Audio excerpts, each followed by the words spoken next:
Hi, everybody. I'm Zach, I'm Michael. and this is the cover for our next comic of Obituary, Sleepwalk, which actually got broken into two parts, Sleepwalk and Sleepwake.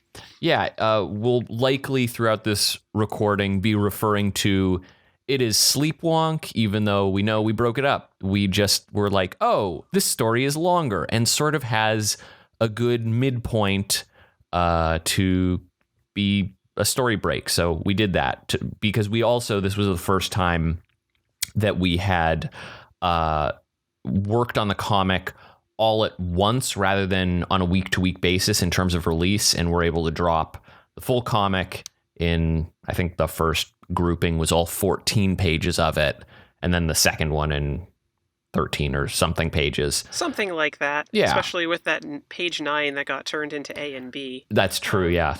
So more than, but whatever.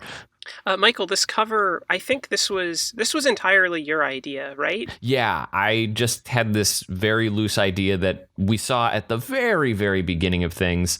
You can sort of see my rough idea where I grabbed a skydiver as a mock-up to just kind of give Zach a sense of how the angle was going to be.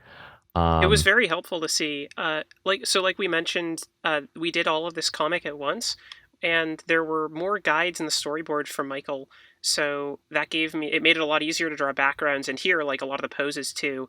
Although, as you saw maybe a little earlier, I had a little bit of trouble with June's hand, which, for some reason, I forgot which side the thumb goes onto. This is a common problem for me. But I got it right eventually, I think. That's because Zach's thumbs are both on the right of their hands. That's true. My hands are they're just weird. Mm-hmm.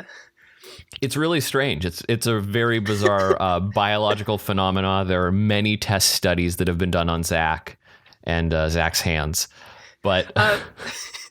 Back to the cover. Michael, what gave you the idea for this design? It was sort of just the notion, I think, like in a lot of pop culture, the kind of idea of like, I guess it's just falling asleep in a literal sense, and then also kind of inspired by covers of books like Math Curse. Oh yeah, it is very Math Curse with the squares. Mm-hmm. Yeah, and so and even the lettering too. Yeah, just it was something that I wasn't necessarily immediately thinking like, oh, this is going to be the exact inspiration. But as I did start working on it, I realized, oh, this is sort of inspired by. There's a moment in. It's not exactly it, but in the movie Snatch.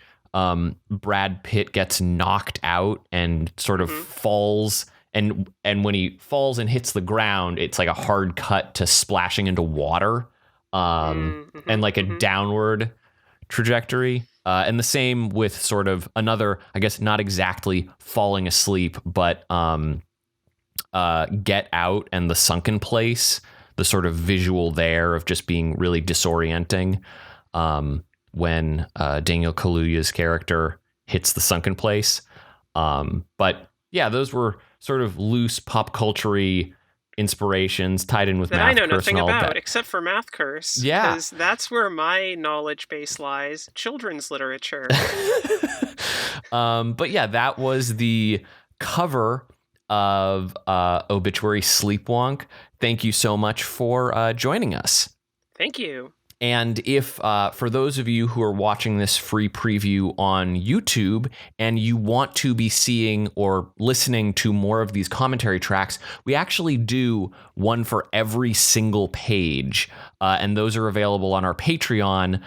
So if you join us over at patreon.com/obituarycomic and you join one of the tiers, I'm forgetting the name of it right now, but something with ghosts or something. Yeah. There is a specific tier that you can join. We've been doing commentary tracks for Cursed, Revamplin', Gramplin', Spectre, Elector, so you can catch probably a solid movie's worth, if not more, of commentary tracks of Zach and I talking through sort of our reasons for doing certain things, framing why jokes are the way they are, how we came up with certain things. So check that out at patreon.com/obituarycomic. Thanks all. We hope to see you there. All right. Bye. Bye.